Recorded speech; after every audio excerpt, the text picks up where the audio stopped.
Now, Ken and Mike.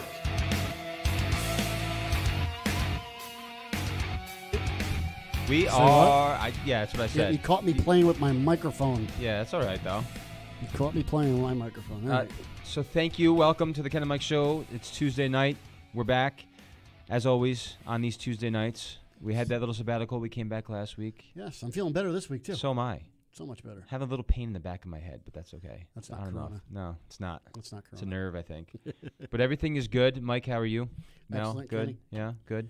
We were having a little lively, nice, cordial debate before the show. Yeah, we actually disagreed kind of on Sort something of. It's for once. more questioning, though. It's Wow. not so much that I disagree. It's just that I have a lot of questions. I think that's a good And thing. I will give you all the answers. No, Trust I think everything I no. say. My wife and I talk about this stuff too. It's just like I don't know. And she's always right. She is. Yes, she is. That's You're a she is smart always married right. man. I have learned after 14 years finally. So listen, we do have a lot to get into. But before we get into some hot topics, I want to get into a different hot topic. Where are we tuning in first? Oh, first of all, if you tune in to the Ken and Mike Show on YouTube. If you have not yet subscribed, please do follow us. Share this with your friends and family and anyone you come in contact with. Just don't touch them with the coronavirus. Mm-hmm. But then also you can find us on Facebook Live. You can go to our website, thebmgnetwork.com. Check out lots of information and some new faces on there. One in particular that we're going to be talking to in just a second. And also, what else? You can go to all of our Facebook pages, The Ken and Mike Show on Facebook. Go to the BMG Network on Facebook. If you're not following us there, please do. Love to have you along for this incredible journey, by the way. It is a great journey. Share this link with your friends. You can grab it right now off Facebook. Share it to your page. I don't know if you can still create watch parties or not. That seemed to be a thing of Facebook past now. Yeah. But share us with all your friends. Get us out there. Yep. And like you had said, keep Googling us. Eventually, I noticed I went on the Google today, and guess what? Yeah. I started typing it, and we popped up. Exactly. So somebody's doing it. Yeah, somebody's doing it. Thank you to probably our friend in Africa there that we saw on YouTube a while ago. Yeah, probably. Thank you. Yeah. So listen, without further ado, as we've mentioned, as you've heard, as the podcast is already blowing up very well, the Adrian Ross Show, we have the Adrian Ross on our show tonight. And we're going to be talking to her right now, and she's there right now. Adrian. Welcome, Adrian. Wait, yes. Hi. Thank you guys so much for having me. Oh, it's such a pleasure. Thank you so much for joining us tonight. And by the way, your second podcast, of course I listened to it. It's absolutely incredible. One of the things I want to mention right away that you said there that I loved, it's towards the end, and it said, I'm not going to let somebody else's fear dictate my life. And that's a powerful word. And before we go even further into some of it, can you just kind of elaborate on that? Yes, and first of all, I have to apologize for the flower pot that I have on my head. Got flowers growing out of my head. That's all right. But it's a lovely picture. Yeah, yes, it's about this coronavirus. I think has a lot to do with control, but there are people out there who are just legitimately fearful, and they want their fear to dictate the level of freedom that I have. Yes. And while I can, I can sympathize, empathize for this feeling of fear because the coronavirus is real. You guys know. Yes. You've dealt with it. It's real. We're not saying it's not. But if you decide that you want to live in fear for the rest of your life, why should that be my problem? Yeah. And I feel like that's where we are with whether you're talking politics or whether you're talking about just people in a grocery store trying to attack you for not wearing a mask. It's your fear, so it shouldn't be my bondage. That's right. I've seen something interesting just recently. Maybe it was on Facebook. Somebody posted it, and I was like, "That's actually a pretty good quote." It said, "Don't let your triggers be my problem," and so meaning things are gonna. People are in life going around, and there's certain fears that they already have. They developed as growing up, or whatever it is. And so you can come along and say something, do something that might really trigger them into, becoming defensive or offensive, whatever they want to be. And it's sad, but at the same time, it's not really your fault. Same thing that's happening now with this whole great experiment, which will be called in history books maybe down in the future, this great experiment that we're a part of. We should not be living, number one, as Christians, and I love how you really elaborate on that in your podcast. because you can't fight that. When you start to bring the Bible in there, you can't really say, nah, I don't know. I just kind of feel like it's like this, though.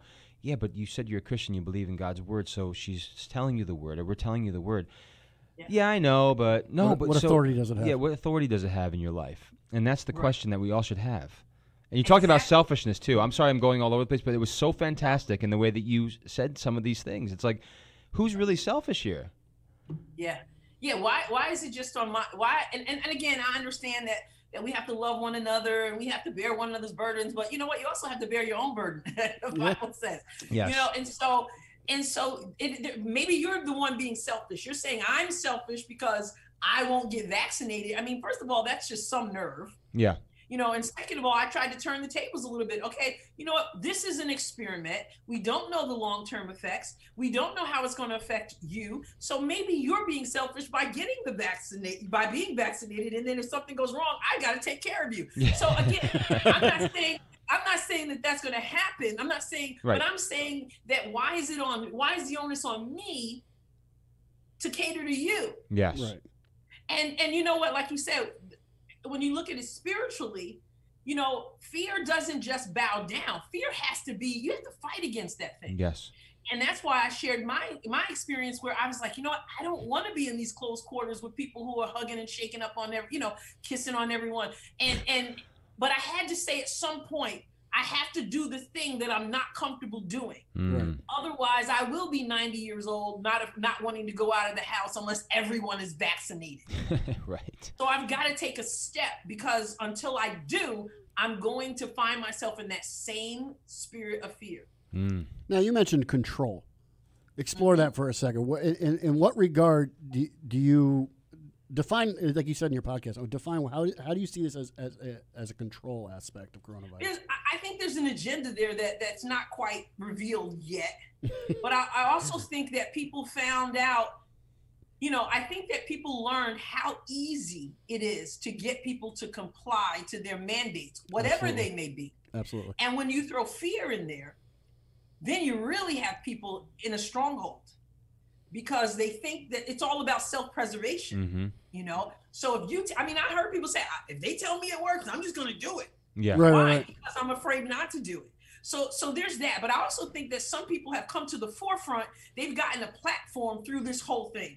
And to release that is to release that platform, to release that control, to go back to, anonymity or whatever whatever the case may be. And it sounds like a conspiracy. It sounds crazy, but I'm telling you, folks are driven by power. Right. Yes. Well, I'll put my tinfoil hat on. Yeah, I know you kind of said you didn't want to subscribe to conspiracy theory, but I think you kind of alluded to it in your podcast there, where this was kind of like a dry run. Yeah. This is kind of like a test. Yeah. Let's just see what we can push, what boundaries we can kind of push or broaden, and see how the people comply with it. And now we know how you're going to react. Yep. And now we know how to prepare next time, if you will, if there is a next time. Yes.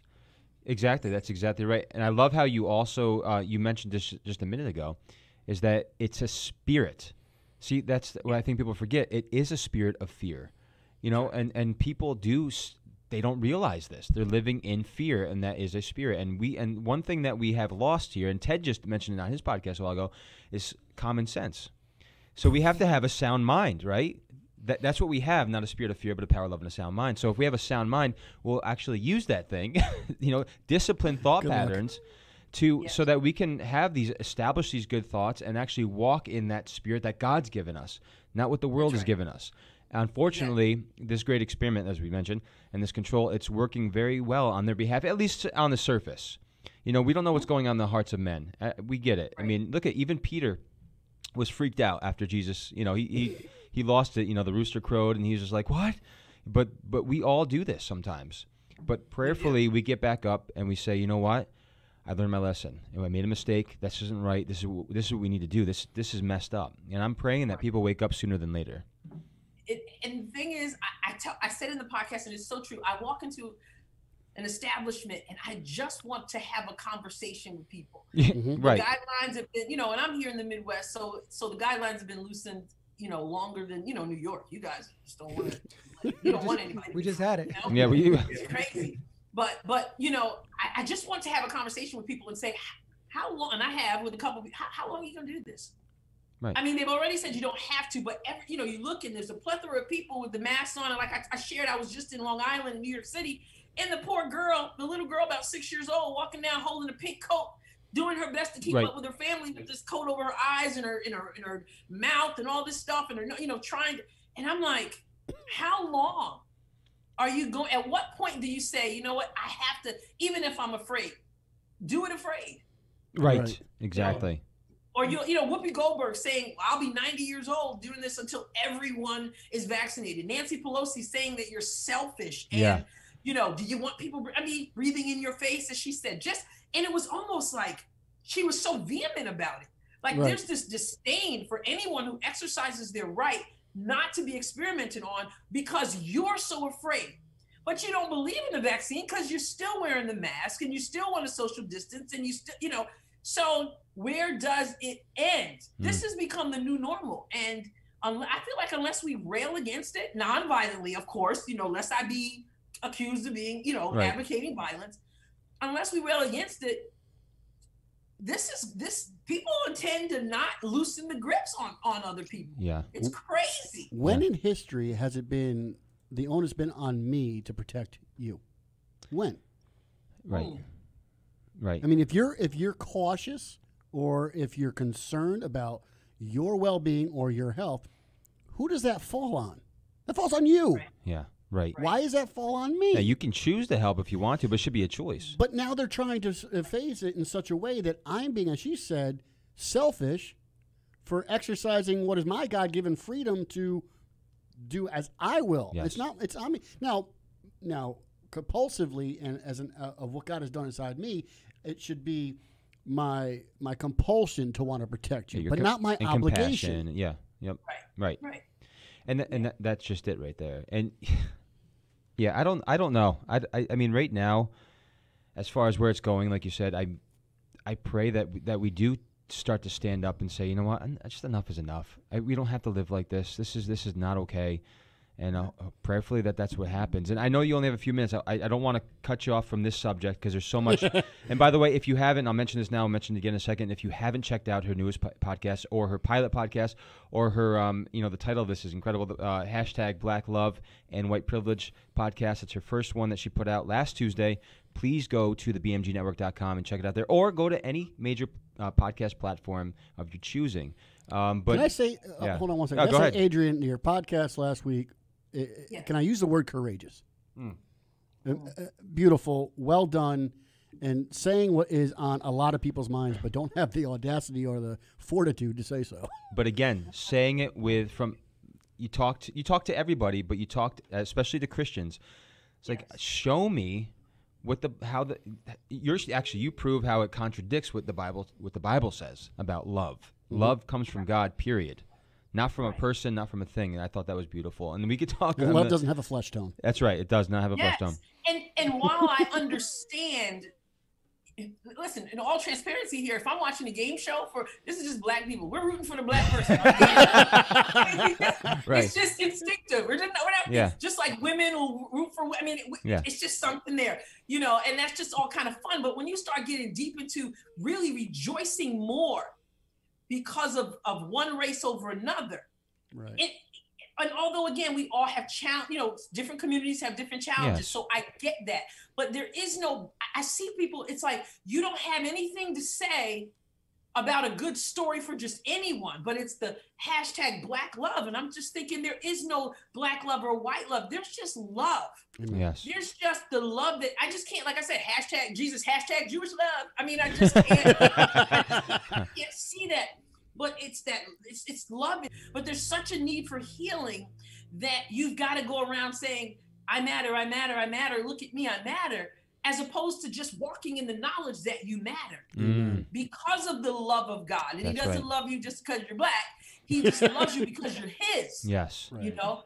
But it's indicative of a spiritual issue. And it's not just in the black community. Other people, a lot of people have that. Absolutely. But we got to come back to the basics. And that is the love of God. Because the hashtag Black Love obviously isn't working. because the needs are still so prevalent, you know. So that's what I love, because the thing is, we were just mentioning this on last week's show a little bit. We were talking about how we never get to the root. We get in America, it's like we just do these surface things that just get us by to the next level. We see it in every little area. You talk about insecurities, whether that's in the transgender, in every aspect. It's just something to make you feel better for a moment. It doesn't make you feel. And there's a quote that if you don't mind me quoting you here, and you never told me to take it down, so it's still there.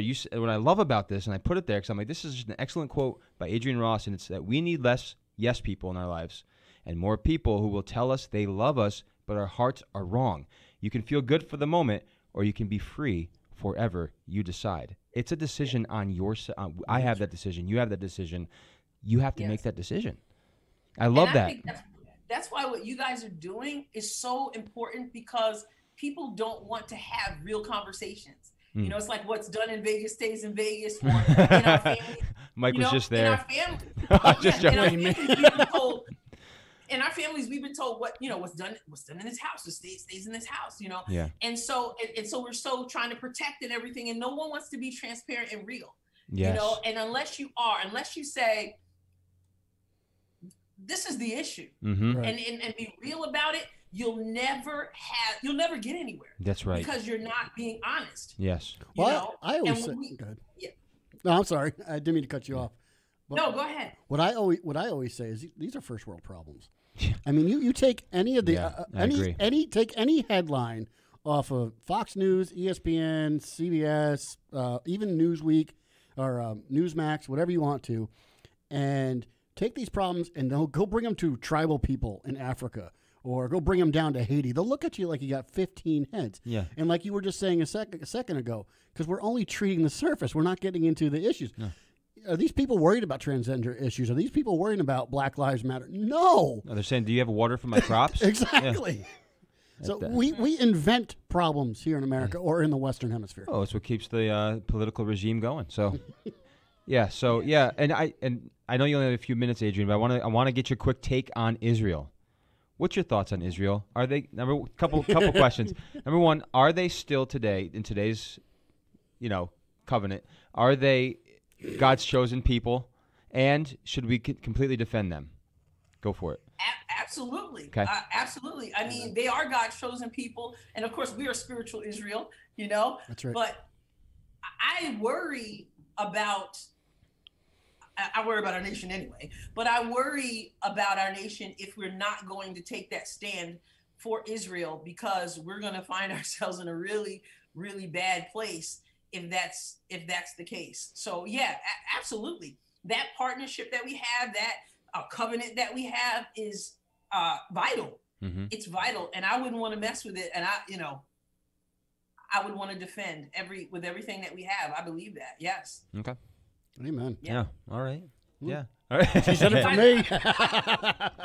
You agree? I agree. Mike agrees wholeheartedly. I just listen. I didn't disagree. I just had questions. So my thoughts were my biggest thing is because we were looking at different prophetic aspects from the old covenant to the new covenant, and looking at, okay, so is Israel still God's chosen people? Because I mean, look, and this is not anti-Semitic, nothing like that. It's just when you look at many of what they do, I mean, they don't believe in Christ at all, except for the Messianic Jews.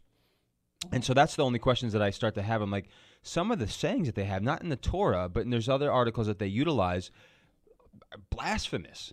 And so those are the things. Now, we were talking about the differences in morality and them still being in a covenant with God. And then looking at, okay, so is it when Jesus comes to rule with the rod, or were they talking about when Jesus comes as the Messiah when he came to earth? So, and those are the things that I get. It's not that I disagree or agree or anything. I just look at it and I say, we got to question these things a little bit, though, because I wonder. Well, like I was telling him prior to the show, we had a nice little exchange, was God's not done with Israel yet. Prophecy is not fulfilled with Israel yet. There's still prophecy that, as we were alluding to prior to the show, that has not come to pass. Jesus came, in one respect, but he's going to come back again, and he's going to rule with that rod, and that prophecy has not been fulfilled. It's interesting. So he's not done with Israel yet, and where is he going to rule from? He's going to reign from Israel. What do you say? I've got questions too. I can't even answer that. I mean, you bring out some excellent points that I can't necessarily counter them, and I don't have the answers to them. In all honesty. Yeah. You know, but I believe, you know, I do believe that they are God's chosen people, and I believe that we ought to defend them. Now, I don't have all the answers to those questions, but you got me thinking. No, I do believe historically anybody that has sided with Israel has been blessed. I get what you're saying there, but I guess sometimes I just get like, why would we ever take the focus off of Christ when we're supposed to only focus on Christ? He's the only way to God, not Israel. There's been people that have gone out and preached it's Israel, Jesus, and the Lord. It's like, what are you talking about? No. So that's not what I'm getting at. Yeah. That's not what I'm getting at. I'm just talking about, certainly not what I'm saying. In prophecy, Jerusalem plays a huge role. The fact that they were reestablished as a state in 1940, whatever, is pivotal in the return of Christ. So we defend that heartland to the best that we can, unless obviously they do something that's totally asinine. It's, you know, like, I don't know, sabotage of, you know. I get what you're saying. Look, I just think Jesus is going to come back no matter what's here or what's not. I don't know. He can do whatever he wants. But again, whatever the Bible says, there's a crazy amount of stuff, and I mean to get on a tangent here. There's a crazy amount of things that you hear on the news right now about all this alien stuff. You know what that does for me? Nothing. I still believe the Bible. I still believe the Word. I still believe in Jesus. I don't think that changes anything for us. But there are a lot of questions out there. There really is. But I think and you know what? What's so cool about our God is that he's not threatened by the questions. That's right. You know, exactly. A lot of times people try to pretend. Well, I just it's okay. He's not insecure. Yeah, he's not surprised by my stupidity. Yeah, right. He created us to think and to reason, and not to get into humanism and all that stuff. But when your heart is sincere and you're just like, I just have questions. Yeah, he's cool with that. Yes. Right. That's one thing I was just telling my wife the other day. I love watching The Chosen with her, and I love something else that we do too. And the reason why is because she has all the. Sometimes we're sitting there. I'm just watching the show, and she just starts like for about 15 minutes. There's questions. I'm like, I have no idea why. I don't know why, but they're great questions. I'm like, keep them coming because it starts making me think a little bit. It's okay to say I don't know. Yeah, but they're good questions. We should be asking questions. Yeah, absolutely. Yeah, I'm like a big kid. Okay, so yeah, Adrian, I know you got to go to. Yes. I know. Well, listen, I guess prayer is more important. But imagine that, right? Yeah. How dare she put God above the Ken and Mike show? Oh my God! Maybe I'll get some answers to these questions. Yeah, right. Thank you, guys.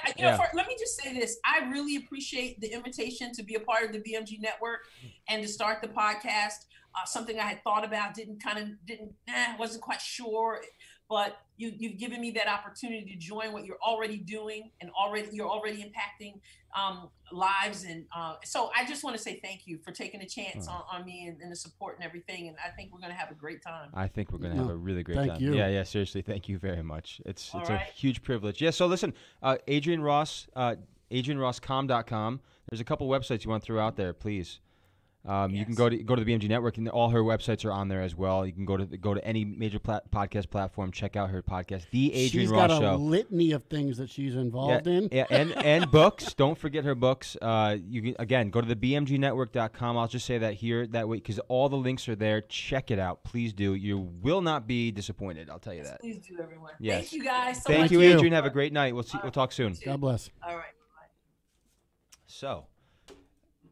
That was good. That was good. That's true. I don't have all the answers. Yeah. But it's a great conversation. And by the way, people, we would love to hear what you have to say. What do you think about Israel? Now, look I'm all for. I think that we should. How should I say this carefully? I don't think there's. He says carefully. Yeah, I don't think there's anything wrong with my seatbelt. No, I don't think there's anything wrong with working alongside people to protect people, to defend them. Now, obviously there's other things going on over there. There's Hamas, and there's Israel, and we should be helping anyone. But the question I guess I have, Mike, for you and for me myself too, do we look at Israel, putting the spiritual aspect aside a little bit? Are they an ally to the United States? Yes, they are. They are. They are. Okay, they're an ally to the United States. In what regard? Well, Netanyahu, the prime minister, has always favored us and has always supported us. Now, depending on who's in the White House. Yes. Right. Yes. But, we'll leave his politics out of it. But yeah, they're an ally. They're a known ally. And I mean, I don't know what else to say about that. But do they? Now, again, I'm looking at this on the surface. This is just surface talk for a second. Do they give back to the United States, or is it the United States constantly giving to them? I don't know. Yeah. I don't know what the fiscal responsibilities. Right. I mean, I know we do send a lot of money over there. Right. I do not know what they do. On a spiritual sense, I get where we can go in that. I think in some regard, I think that politically speaking, and I mentioned this before the show, is that they have been kind of I don't want to call this sounds harsh, but it's the only word that's coming to mind. Kind of a tool for in the Middle East. For us to utilize so that we can kind of do some things over there still. I will say one thing that's might be a little controversial. Yeah. And like I'm a strong advocate of defending Israel at all costs. I think I can make a biblical defense for that. But that aside, you know, I love how we always talk about these trips to the Holy Land and going to the Holy Land and revisiting the Holy Land and go seeing the Holy Land and holy sites. I will say this. There's no such thing as Holy Land. Okay. There's holy people. Okay. There's no Holy Land. Gotcha. Christ dwells within his people. Being set apart is what we are. That is the definition of holy. Mm-hmm. Now, some things that were set apart happened in these areas. Yes. But that, this is going to be kind of blasphemous to say, but I'm going to say it anyway just for the shock value of it. Okay. Israel is no more holy than San Francisco. Okay, see, this is the conversation. This is what I was getting to before the show. That's my questions. Is that again that goes for each one of us. Unless you have Christ, you are not holy. But I think my argument is this isn't a salvation issue. This isn't isn't a religious issue. What's going on over there now? We are to look at it through a Christian lens. Yes. The world isn't going to look at it through a Christian lens unless they are bought and paid for by the blood of Christ. Yes. Okay, so they're not going to see it the way we see it. But that being said, we are a Christian show, so we're going to look at it through that lens. We have, and I believe, an obligation to defend Israel and to stand by Israel within reason, unless they create carnage and they, do something like, say Saddam Hussein did and just, kill off a bunch of their own people. But they won't do that because Israel typically, other than towards their enemies, are very peaceful people. But we have an obligation to defend them. And like I said prior to the show, Israel plays a pivotal role in end-time prophecy. And if there isn't an Israel, Christ doesn't come back again. So wait a minute. So that right there is so you're saying if there isn't an Israel, Christ does not come back. That's almost like the people that say. I say that loosely because he's saying physical, you're saying spiritual. Because Israel. I'm saying I see what you're saying because the thing is like you have those people that are like they're trying to find the times in 15 years. No. No one knows the time, the hour, and all that. But looking at Scripture and looking at the scriptures I had given you earlier, but we don't need to hash that. But there's prophecy that hasn't been fulfilled yet, and a lot of that prophecy takes place in Israel. The fact that Israel was reestablished as a fulfillment of prophecy in order to lead up to the second coming of Christ. If we don't have an Israel, how is the prophecy fulfilled, and how does it, without sounding like he's a liar, which we know he isn't, how does Christ come back? So I guess the other question is do you believe that prophecy has already been fulfilled or hasn't been? Now, no, because there's many that have been fulfilled, but I can point to probably, I'm not a biblical scholar, but of the ones I know off the top of my head, I could probably point to 5 that haven't been fulfilled yet. Right, I got you. Because there's some people that on the other side of the spectrum that have, and I'm standing here in the middle right now. I'm just saying there's been that say that the opposite, that no, this particular one has been because this is what it says here, here, and here. And then, and you or me or somebody else could be like, well, what about this that says here, here, and here? And, well, don't forget how many prophecies Christ fulfilled simply by showing up the first time. Right, exactly. Okay, so I'm not saying it can't happen like a blink of an eye. Right. Like that. I mean, he could come tomorrow, say, I don't know what the exact number is, but say there's 178 prophecies that still need to be fulfilled. Gosh darn it, when Christ comes back, he can fulfill 177 just like that. Right. And then fill the last one when he takes us up with him and we all go. Right. And so there's a lot of questions like that because the reality is like people talk about the Abrahamic covenant and then they talk about how that has already been done away with. We are in a new covenant now because Christ fulfilled what the law could not do. He fulfilled the law. But prophecy isn't a promise or isn't a covenant. It's not an agreement that he made. No, but I'm saying is like you mentioned the one, I think it was in Jeremiah, how he'll be coming back a second time for Israel or whatever that was. And With a rod. My question was that not the time that he came here and reigned and ruled, and his body was he never was reigned. destroyed. They asked him to, remember? My time has not yet come. Right. Well, he sits at the right hand of the Father. Right. Right, but they also thought in prophecy that he would come back as a militant ruler. That's what he's going to do the second time. No, but my point is that at that time they had thought he was going to be like this, and he wasn't. Right. So I'm not saying that they were wrong, but to say that sometimes they maybe thought more than what it really was. I don't know. Right. Okay. But read Revelation and try and correlate that with Isaiah and Jeremiah. Oh, I've read Revelation, and I still, when I'm done with it, I have more questions than answers. Oh, absolutely. So, absolutely. And if anybody tells you that they completely understand and can tell you to a T every jot and tittle that they understand Revelation, they're lying and run. Because I've heard some interesting. Now look, I'm not saying it's black and white. Well, it is in God's eyes. He knows exactly what he said.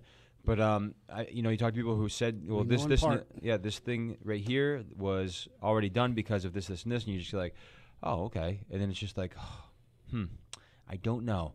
But I'll tell you what, though, I'm enjoying, getting to know God more every single day of my life. But certain things, it's not a make or break for me. It doesn't change your salvation. Exactly. So, yeah. Absolutely. So I think we exhausted that. I am not a biblical scholar, and I have a million opinions on it. But I think if I were to verbalize them here on the Ken and Mike show without taking some good airtime and a lot of pauses, and everybody hates dead air, and me really laying it out and thinking about it, I don't want to be, called out, so to speak. Right. Well, you don't know what you're talking about. And my purpose here is not to create an argument. Right. And no, it's good. Again, I'd love to see when people rewatch this or whenever they watch this, I'd love to see your comments on there. Again, it's not about us having all the answers. It's about we want to see what people think about this too. Anthony Fabiano. Yeah.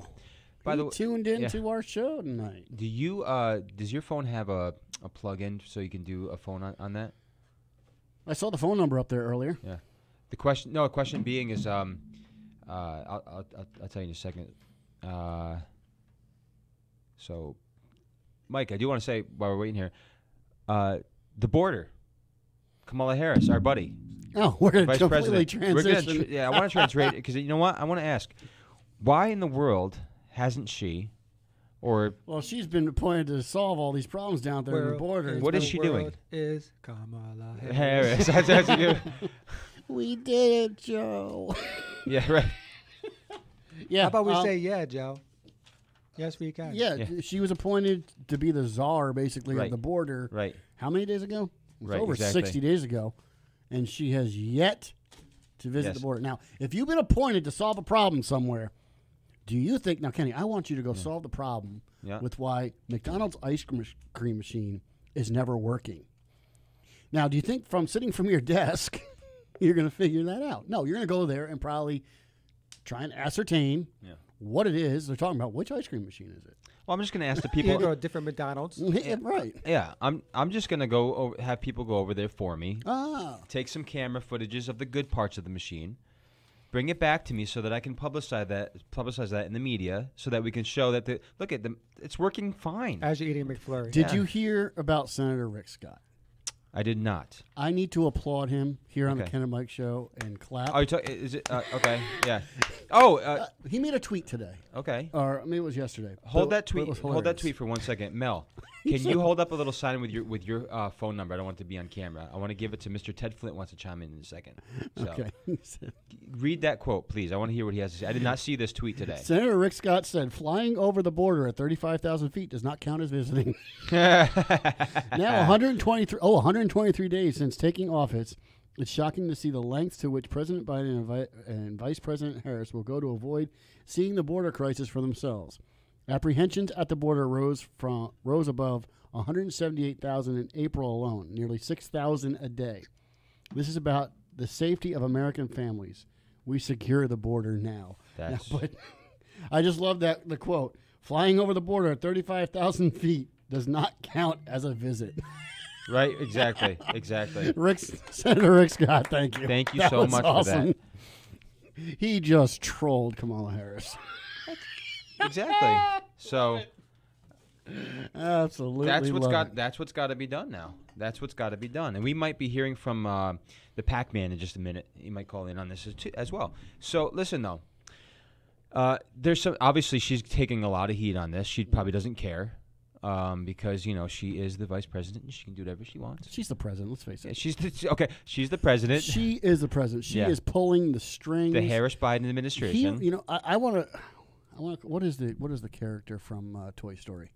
Which one, Woody? Woody. I want to call Biden is now going to be Woody because she's just pulling his string. What, Ken? I've got a Michael Scott cup in my hand right now. You can't be saying stuff like that. What did I say? Never mind. Just all of it. I'm going to be ignorant for a second. No. I won't elaborate. What am I saying? It's just hilarious. Let's just say you're just a funny guy. But I'm just going to say. No, you're right. You're right. Biden is now. I'm going to call Biden Woody. Yep. Okay. And Kamala Harris is, what is the boy's name? Was it Andy. Okay. So Kamala Harris is now Andy because Yes. she is just pulling his string. Yeah, exactly. Because there's a snake in his boot.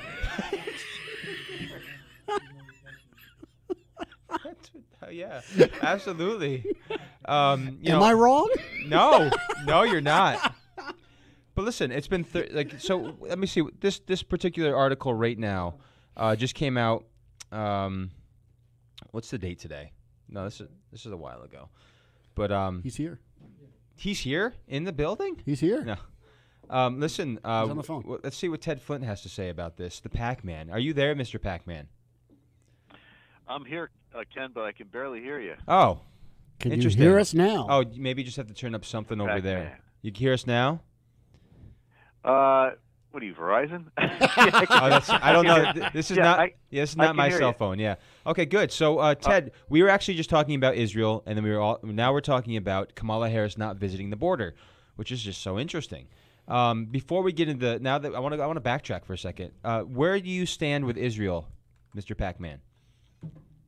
Well, I stand with Israel. Obviously, I think as Israel goes, so goes the U.S. And Amen. the Bible tells us in Genesis, those who bless Israel will be blessed. And I think we know who is against Israel. I mean, look at the Democratic Conference in the federal government. You have the AOC wing, the Gang of Four there. They're clear. They're very clear in their views on Israel. They support Palestine. Yes. They support Hamas. Mm-hmm. They support the terrorists. They're trying to destroy Israel. That's right. That's right. And we have to do everything to thwart, which, by the way, President Trump is doing an excellent job of. Yes. But they made him out to be a fool. It's unbelievable. Right. Yeah, I mean, that's how the media operates. We know that Trump was on the right track. I mean, he did what he said he was going to do. He moved the capital to Jerusalem, or had it moved from Tel Aviv. And I mean, we've had every president since Jimmy Carter has been promising to move the capital to Jerusalem, but none of them have done it. I mean, Trump did what he said he was going to do. Yes, exactly. And that's why I think they hate him. I mean, he doesn't play around. He does what he says he's going to do for the most part. And Washington's not used to that. Right. That's exactly right. This is true. This is true. And by the way, Ted, you just we'll get into the border in a second. You just came out with a brand new podcast just about 2 days ago, I believe it was. And the title was a little common sense goes a long way. Now, the reason why it's titled that is because you talk a lot in there. Do you think that we have lost common sense in this country? Because I do. Oh my gosh, a long time ago. I think we have. Certainly we have. And I think that's evident by by this whole mask controversy. You have these Corona Nazis telling us we need to wear a mask at all times, right? Everywhere, outside, in your car. I mean, the whole thing has gotten out of control, and that's just one example of how we've just kind of lost our way. I think so too. And that's just it. And you talked about on your podcast as well. By the way, folks, if you have not checked out the Pac-Man podcast, be sure to go to the bmgnetwork.com and go to the Pac-Man podcast, check out his podcast. His latest one, talking about common sense. And Ted, you also talk about the problem with that is because we've lost so much common sense. There's so much government overreach right now. It's out of control. They're in control, but it's gotten out of control in our eyes and now they're doing pretty much whatever they want. And we just had Adrian Ross on just a minute ago. We were talking about how basically people are living in fear and just being yes men and women and just doing whatever they're told because they don't want to do anything wrong, and we're complying in this great experiment. Yeah, I think people are easy to control if they're in fear, and that's, I think, what a lot of this coronavirus has done. It's made people fearful. When this first came out, I mean, all the death and all the numbers that were forecasted of people going to die. I mean, 570 or 580,000 people, pardon me, passed.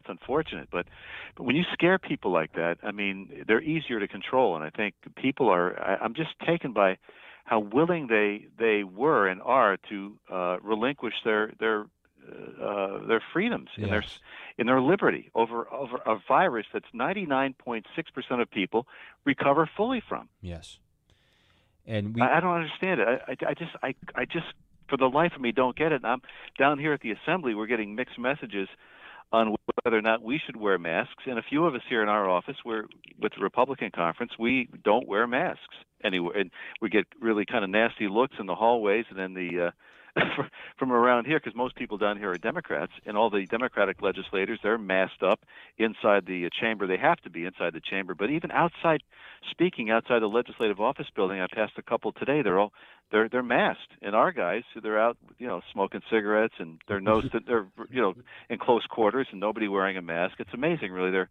two different schools of thought on it. Go ahead. So Ted, I mean, don't want to put you on the spot here, but I think you're old enough to remember Woodstock, aren't you? I'm sure I am.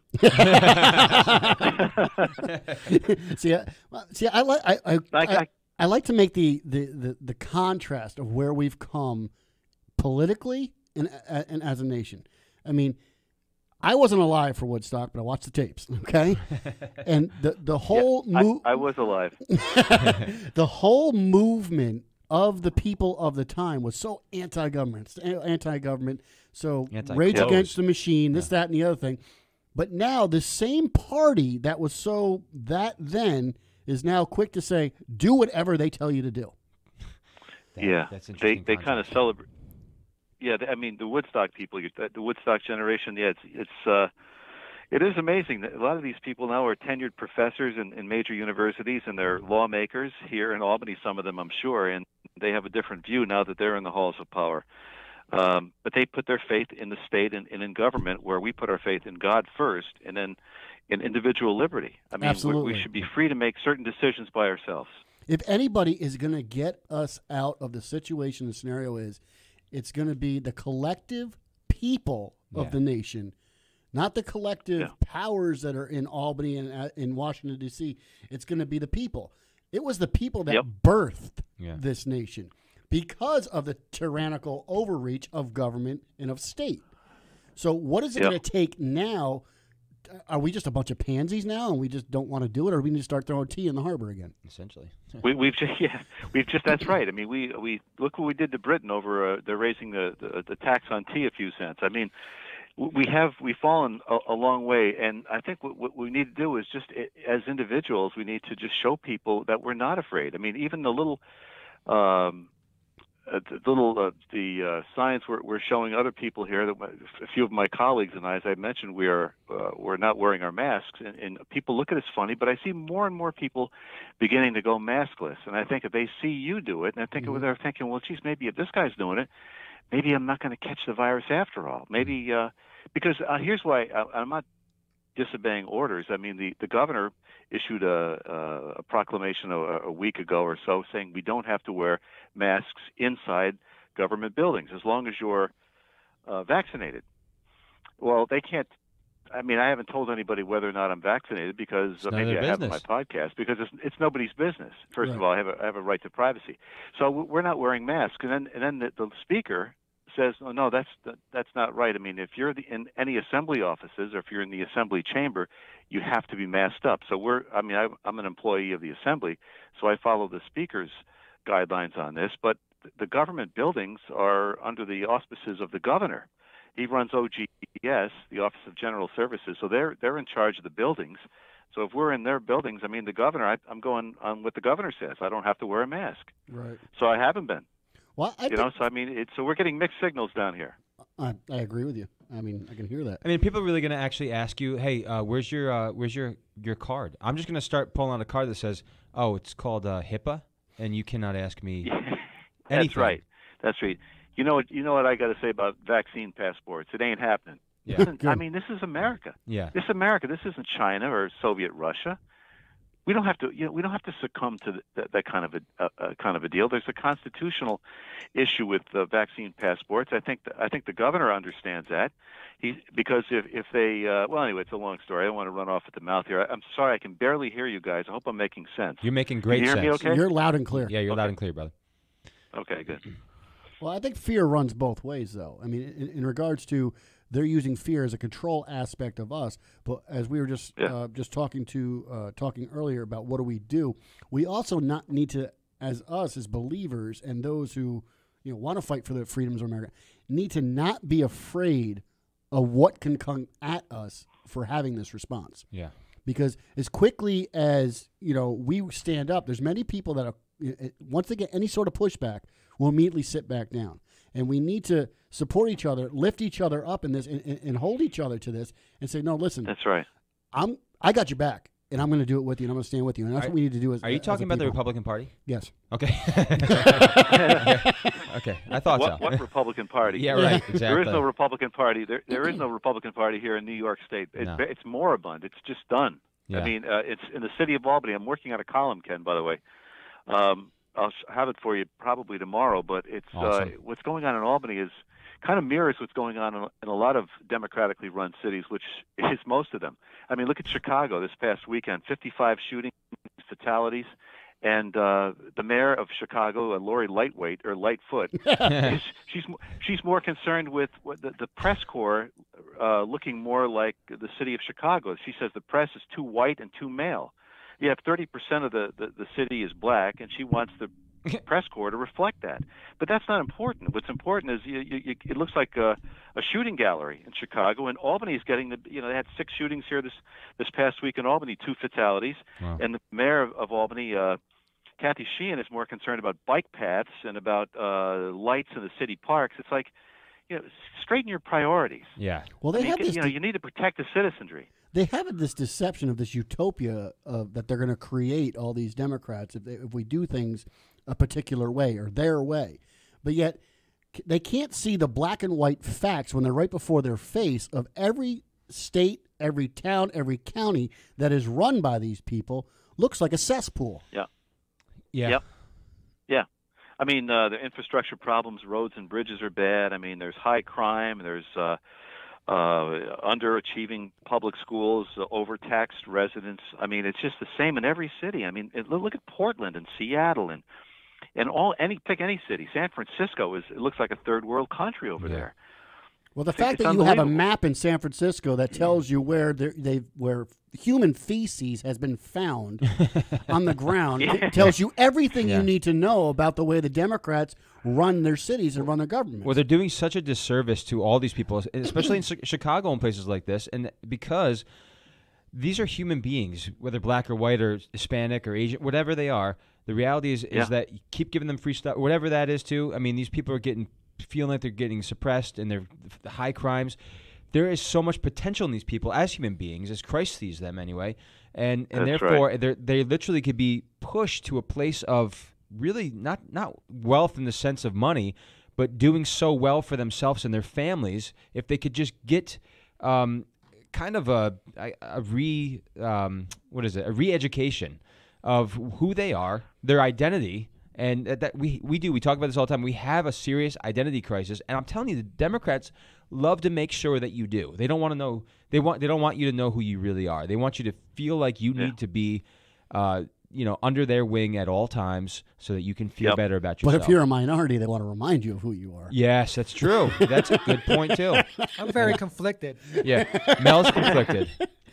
Oh, it is. It's absolutely asinine, and it's backwards. Yeah, it is. It is so backwards. Yeah, and we were just saying too, Ted. I mean, obviously, we mentioned this a little bit. But the reality is we have a vice president and a president who literally kept calling. I mean, well, Joe did at least, calling our last president a clown. And just look at him. Look at him now, acting like a clown. Speaking of, boy, talk about the pot and the kettle. I mean, this guy is, he doesn't have brain number one. I mean, I realize he's 78 years old and he's way past his prime, if he ever did have a prime. But I mean, to call the prior president a liar, I mean, I don't think, and I was talking to a colleague of mine about this today, I can't name any one thing that President Trump told me that was untrue. That everything he said, or most everything he has said, is borne out to be true. Everything. He didn't lie to me. Right. I don't think he lied to me. When somebody says, he's a liar, I always say to him, look, provide me some examples. Give me an example of him lying to us. What was he untruthful about? And they get a dumb attack. They can't name anything. Oh, absolutely. I mean, did he say some questionable things? Absolutely. You can point to that, but that does not call him a liar, and he stands by what he said. Right. Exactly. Yeah. Yeah, it's some interesting I think they things. fear him. I'm sorry. I hope I didn't step on anybody. Nope. I can barely Nope. hear you guys. You're good. Go, man. I think they fear him because they know he is thinking about a run in 24, and I think they're still going after him because they think he's still a threat to them, and I think he is. And you can tell who the left fears by who they attack, and they attack him a lot. They attack this Marjorie Greene. They attack Governor DeSantis in Florida. They view those people, those three in particular, as threats. Rand Paul today, speaking of threats, got a threat on his life, another one. Somebody, I guess, sent him a letter with some white powder in it, and they say, look, I'm going to finish the job your neighbor started. Oh, my gosh. I mean, why would they do that? Because this guy stands for limited government, personal liberty, all the things Paul stands for, I'm in agreement with. And, I mean, I think he's getting the right people angry at him. And I think I read somewhere today, I don't know the full details, maybe, Ted, you do, but going after, I mean, apparently now the left's even going after Trump's lawyers themselves. So they're trying to pick about every facet of this man's life and find a hole where they can hang him for whatever. Now, you saw that in the mainstream media? Yes. Okay, see, that's the thing. And about President Trump. They're trying to go after President Trump's lawyers. They're trying to go after all his lawyers. And whether that's the thing. Yeah. It might not do anything, and nothing might stick. But in the media, though, it's like, I wonder why they're doing this. This must be horrible. Right. And they want you to feel like, they got him now for whatever he's doing. We don't know what he did, but. Well, like we've always said, if you tell a lie enough times, or if you just put something out there enough times, you can kind of create a climate or an opinion, if you will, of somebody. Whether it's true or not, we can come back and do a back page retraction later on. Yeah. But we can come out right now and just say he did this wrong, he's awful, tax evasion, the whole 9 yards. They keep throwing all this stuff out on the wall, and it's going to create an opinion to me and you or anybody that turns on mainstream media, and it obviously, whether it's true or not, is going to change your opinion somewhat, because you've heard, I mean, they say advertising, in order for you to buy a product or really hear it, you've got to listen to something about 7 times. Right. So they're going to throw as much trash as out there they can, throw it up against the wall, whatever sticks is what we're going to go with, and then, like I just said earlier, we're going to throw the retraction in later when we're found out that we're the ones that are lying. Yeah. That was with the point you make about saying if you tell a lie once, it's a lie, but if you tell the lie 1,000 times, it becomes true. That's right. I think that was one of Hitler's underlings who phrased that. It wasn't Rommel, it was somebody else, but that's who said that. If you tell a lie often enough, people start to believe it, and that's what's happening. Right. That's exactly right. Now, Ted, before we let you go, because we're coming to the end here, you said you're coming out with a new column, which folks, you can check it out on the BMGnetwork.com. You can check out the new one probably up tomorrow or the next day. But he's got a couple great columns up there right now that you can check out, and he's also got his podcast, The Pac-Man Show, on the BMG Network. You can go there. You can go to the Facebook page, but also go to the BMGnetwork.com. Check out all of our list of shows right there, and check out the Pac-Man. Yeah, I just came up with the title of my next podcast. Having this discussion here. Oh, good. America, Allergic to Truth. Allergic to Truth. That's good. I like it. So, Ted, thank you so much for joining us here on the Ken and Mike Show. Really appreciate what you're doing on the BMG Network, and really look forward to all of your other content that's coming out this week. You got it, Ken. My pleasure. Blessings to you and the guys there. Thank you so much, Thank sir. you, Ted. Yeah, talk to you soon. Well, all right. Talk to you soon. So, yeah, folks, that is the Pac-Man on the Pac-Man Show. Go to the BMGnetwork.com and check out his latest one talking about common sense. We have absolutely lost common sense here, and he hits it pretty hard there. So check that out. And we've lost objective truth. Yeah. Or subjective truth. Is it subjective or objective? Well, subjective is yours. So yep. Objective is. Yeah, you actually well, look. According to today's culture, truth is subjective. Yeah, it is, and feelings and all of those things. Yeah. According to my God, truth Right. is objective. I had a pastor that said a while ago. He said, "Truth or a lie unchallenged becomes truth." That's interesting. So when there's a lie, nobody challenges it. It becomes truth. Well, it becomes perceived truth. Right, perceived truth. I would believe it becomes perceived truth.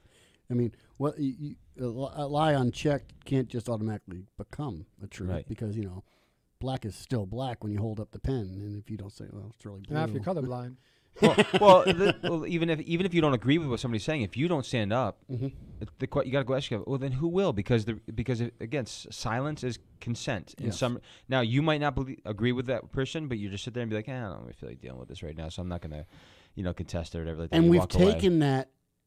taken that approach. At least the conservative Republican Party and people with conservative values have taken that approach up until recently. Yeah, and in some respects still are. It's time to stop not wanting to be bothered. Yeah, exactly. Because if you want to have any chance of a free nation or a free country to hand down to your children, my grandchildren, and the generations to come, now, if it's not too late, I'm hoping it's not, now is the time to stand up and not shut up. Right. It's really getting to the point. I was having this discussion with my 15-year-old daughter the other day, and I was almost brought to tears just talking to her about the world that I grew up in. I grew up in the late 70s, all through the 80s, and in part of the 90s.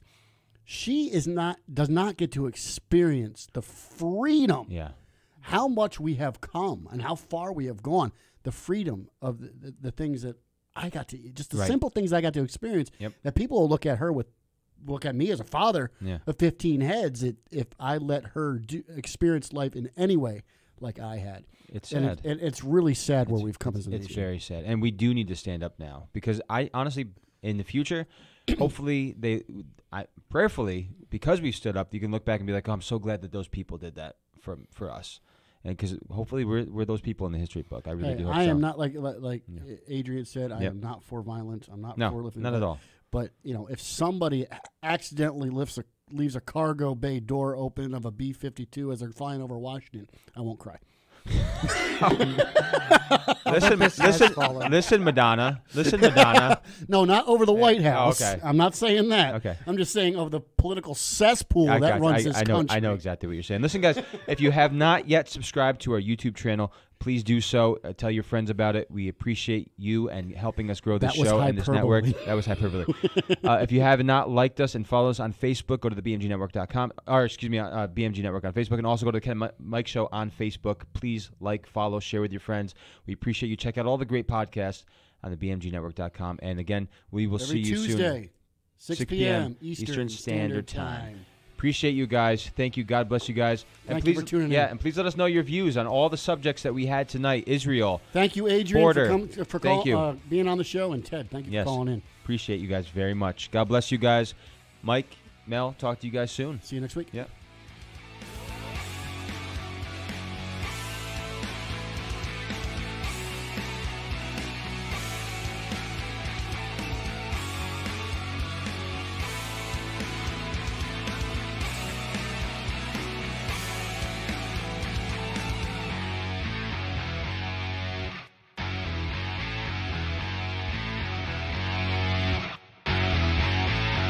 The Ken and Mike Show.